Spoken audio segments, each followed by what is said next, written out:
Danny, eerste bijna 2 maanden zitten erop hè, voor jou hier bij Fortuna. Wat is nou je totale beeld in de eerste 2 maanden? 6 weken, we zitten nu in week 7. Vanaf de eerste training dan. Een goed beeld. En natuurlijk zijn er heel veel dingen die beter kunnen. Daar wordt ook hard aan gewerkt door iedereen. Niet alleen wij als team, maar ook andere mensen binnen de organisatie. Maar er zijn ook al een hele hoop dingen wel goed. Die vergeten we vaak. Omdat we vaak in topsport altijd bezig zijn wat beter kan. Dat is ook een gezonde drijf. Maar soms moet je ook beseffen, en dat kunnen ze denk ik ook wel bij deze club, waar je soms vandaan komt en hoeveel stappen je al gezet hebt. Want dat moet ook weer een bepaald vertrouwen geven. Zonder dat je in slaap valt. Want ja, het is heel simpel, in topsport moet je elke keer weer opnieuw presteren. Is het ook iets waar je het naar je spelers toe veel over hebt, om dat besef, om te weten waar deze club vandaan komt? Zeker. Kijk, we moeten met z'n allen kritisch zijn om dingen te verbeteren. We moeten allereerst kritisch zijn op onszelf. Maar daarna mag je ook kritisch zijn op je omgeving. Daarvoor is topsport.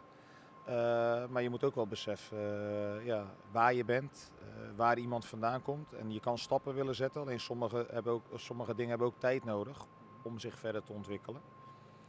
Of ben je afhankelijk van middelen, waardoor je soms kleinere stapjes kan zetten. Maar ik moet zeggen dat ik denk dat het wel goed in balans is. In hoeverre helpt dan een 0-0 bij de landskampioen in de eerste wedstrijd, wat betreft het enthousiasme? Beide kanten op. Aan de ene kant levert het inderdaad wat enthousiasme op en vertrouwen. Ook al omdat ik vond dat we in het begin prima in de wedstrijd zaten. Aan de andere kant moet je ook kritisch durven te zijn. En vind ik dat we uiteindelijk de tweede helft niet goed gespeeld hebben. En dat moet je ook wel blijven benoemen met elkaar. Want daar hadden we meer uit kunnen halen als wat we nu gedaan hebben. En dat hoort ook bij topsport. Dus wat goed is goed. En wat beter kan of wat we beter willen doen, dat moeten we ook benoemen naar elkaar. Want jij zei Paul na de wedstrijd van, ja, ik weet eigenlijk niet wat ik ervan moet vinden. Ik moet het nog even op me laten inwerken, deze wedstrijd. Is het gevoel na een paar dagen dan toch een tikje anders? Nou, wat ik net al zei, ik vind echt dat we de tweede helft een hoger niveau hadden kunnen en moeten halen. Dat zit erin met deze groep. En daar ben ik eindverantwoordelijk voor, zo simpel is het. Dus daar baal je ook van jezelf. Aan de andere kant heb ik wel ook heel veel positieve dingen gezien. En je begint toch met een punt uit bij Feyenoord. Nou, dan moet nog blijken hoeveel ploegen daar een punt of meer gaan halen. Oké, voor mij is dat alweer geweest. Want vanaf maandag ging het eigenlijk nog maar om één ding. Zoals het altijd in de sport gaat. En dat is om de eerstvolgende wedstrijd. En alles wat daarvoor heeft gezeten of daarna nog gaat komen, telt niet. Ik hoop dat de jongens dat ook beseffen. Het gaat elke keer alleen maar om de eerstvolgende wedstrijd. Want los van dat het Feyenoord is in een volle kuip met een rode kaart, hè, dus een bepaald type wedstrijd kun je zeggen, en je nu tegen Almere gaat spelen. Wat uit die wedstrijd van afgelopen weekend moet beter zaterdag hier in eigen stadion? Beter aan de bal. Kijk, tegen Feyenoord moet je vooral over het algemeen heel veel verdedigen. Zeker als je zelf niet top bent aan de bal, want dan raak je hem vaak snel kwijt. We hebben ook wat momenten gehad om een voorsprong te pakken tegen een topclub. Krijg je ook soms wat meer ruimte. Allebei niet gebeurd. Nou ja, nu is zaterdag zal een andere wedstrijd worden. Zonder dat wij Almere onderschatten, totaal niet.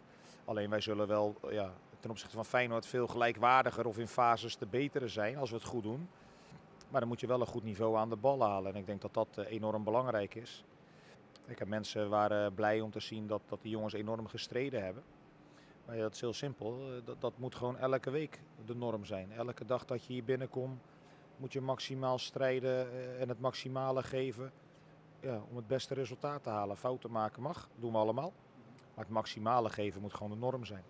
Begrijp ik dan dat jij wilt dat je ploeg misschien een beetje dwingender wordt, iets ook dominanter gaat zien dan in de wedstrijd van zaterdag?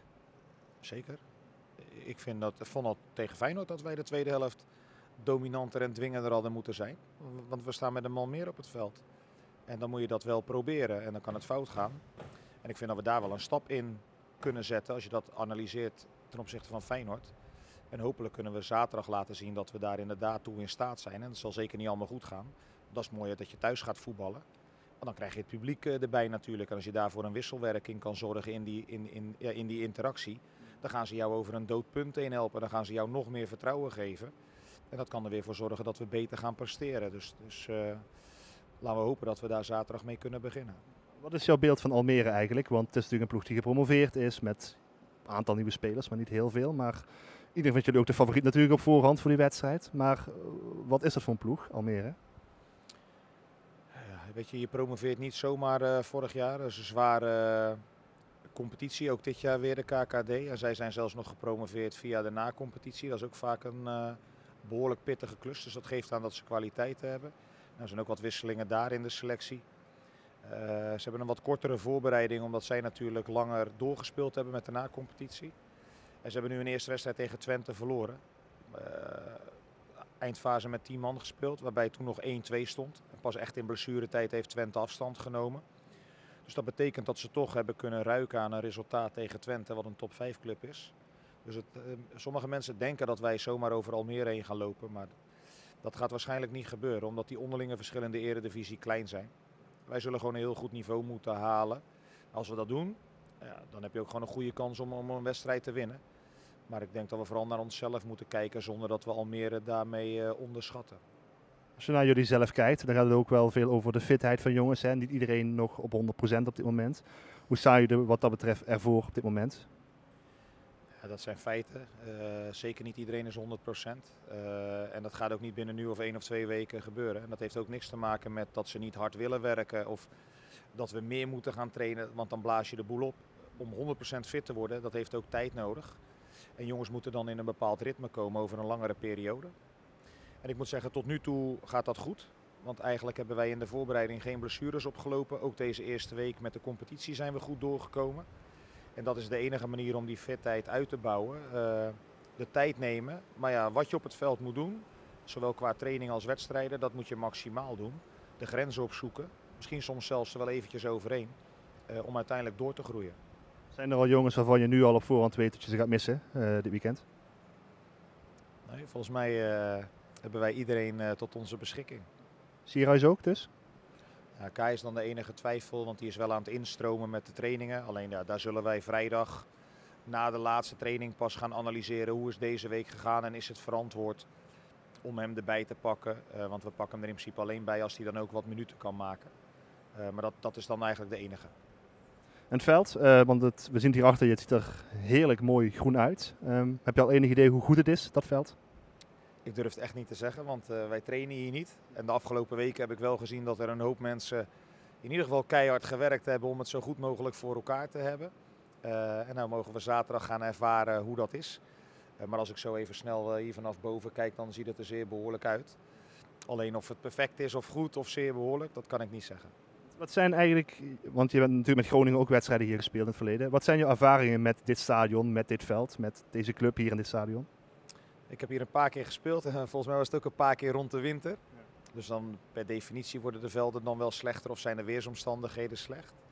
En 1 keertje volgens mij wat in het begin van het seizoen gespeeld. Ja, vaak in de winter was het veld wel een stuk minder. Maar oké, ook dat zijn dingen waar we het net over gehad hebben. Niks in het leven is perfect. En we willen allemaal, de neiging soms naar perfectie. Maar soms moet je tevreden zijn met een voldoende als je ook hard bezig bent om daar een ruime voldoende of goed van te maken. Alleen dat wil niet zeggen dat het altijd lukt. Het zijn bijna filosofische woorden, Danny, dit. Niets in het leven is perfect. Nee, ja, maar dan moeten we stoppen met dit interview, want ik ben geen filosoof. Dus, nee, maar zo is het vaak. Ik heb dat ook. Een van mijn karaktereigenschappen is ook dat ik altijd op zoek ben naar perfectie.